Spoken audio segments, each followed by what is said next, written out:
কার কাছে কেমন লাগে আমাকে বলবেন।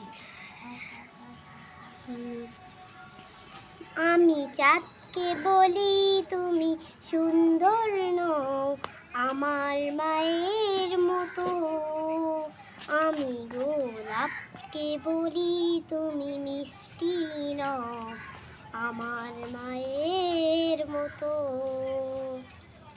মা যে আমার সবার সেরা, মা যে আমার সবার সেরা, অনন্তকাল বিরতে হীরা নাকি শুনি শব্দে দামি, সারাক্ষণ করে ছলমল তার অধিক দামি আমার মায়ের আঁচল, হীরা নাকি শুনি শব্দে দামি, সারাক্ষণ করে ছলমল।